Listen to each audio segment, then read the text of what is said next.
The Love Song of J. Alfred Prufrock by T.S. Eliot.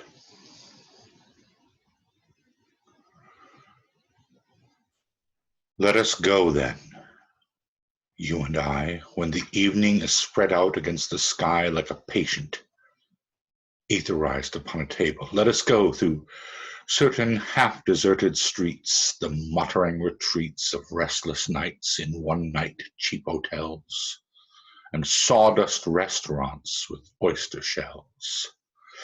Streets that follow like a tedious argument of insidious intent to lead you to an overwhelming question.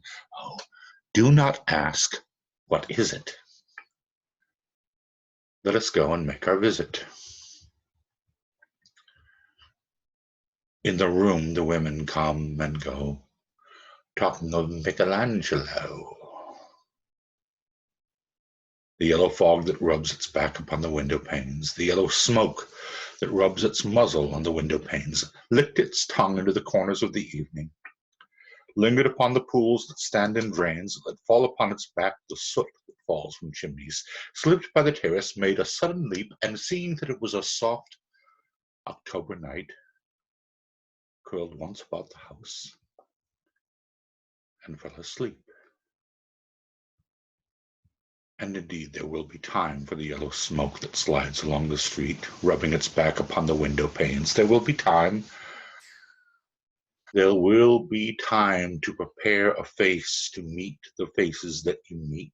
There will be time to murder and create, and time for all the works and days of hands that lift and drop a question on your plate. Time for you, and time for me, and time yet for 100 indecisions, and for 100 visions and revisions before the taking of a toast and tea.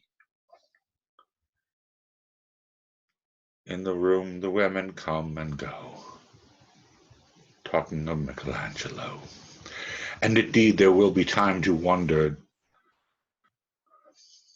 do I dare? And do I dare? Time to turn back and descend this stair with a bald spot in the middle of my hair. They will say, how his hair is growing thin.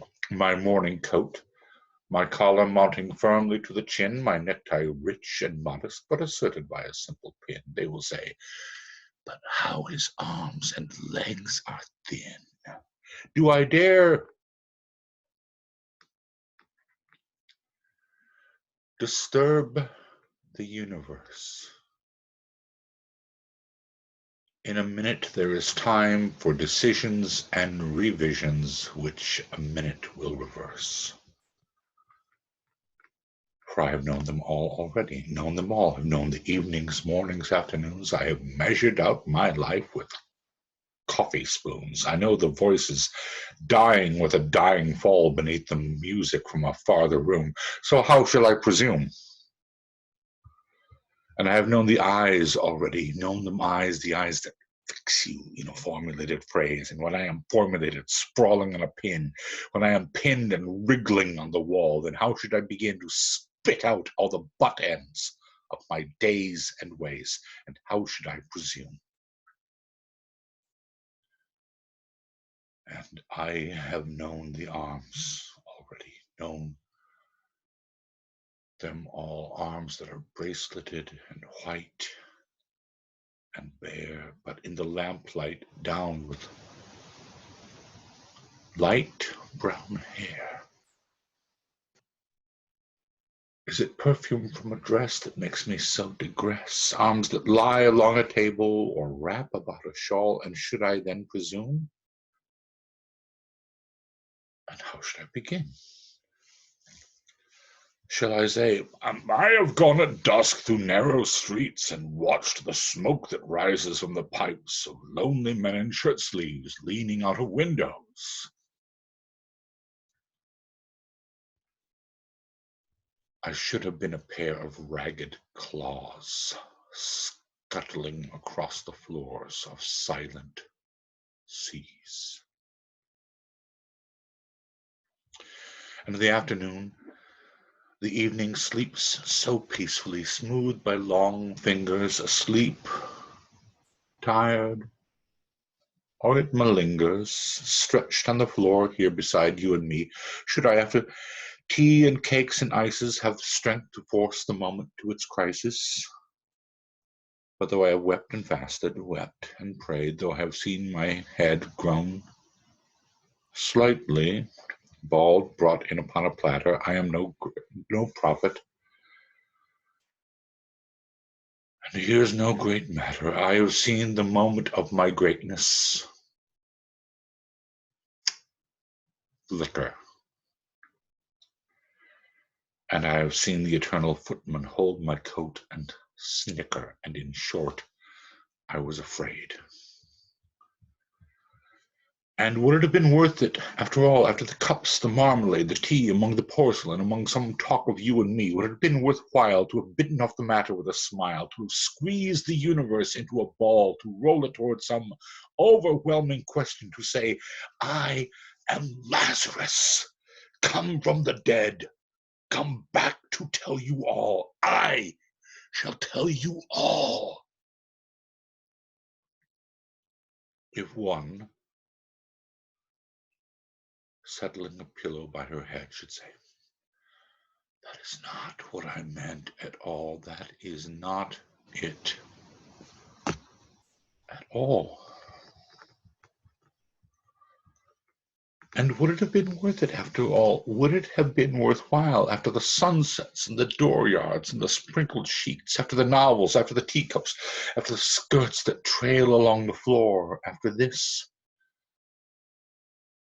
And so much more. It is impossible to say just what I mean. But as if a magic lantern through the nerves and patterns on a screen, would it have been worthwhile if one, settling a pillow or throwing off a shawl and turning toward the window, should say, that is not it at all. That is not what I meant at all. No, I am not Prince Hamlet, nor was meant to be. I'm an attendant lord, one that will do to swell a progress, start a scene, or to advise the prince, no doubt an easy fool, deferential, glad to be of use, politic, cautious and meticulous, full of high sentence, but a bit obtuse, at times indeed almost ridiculous, almost at times the fool.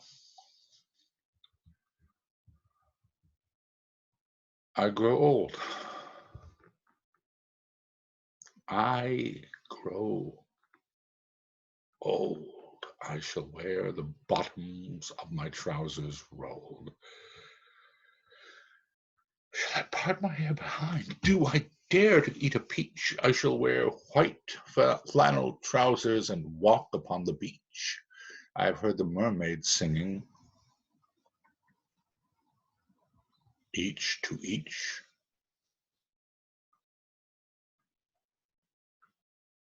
I do not think that they will sing to me. I have seen them riding seaward on the waves, combing the white hair of the waves blown back. When the wind blows the water, white and black, we have lingered in the chambers of the sea by sea-girls wreathed with seaweed, red and brown, till human voices wake us.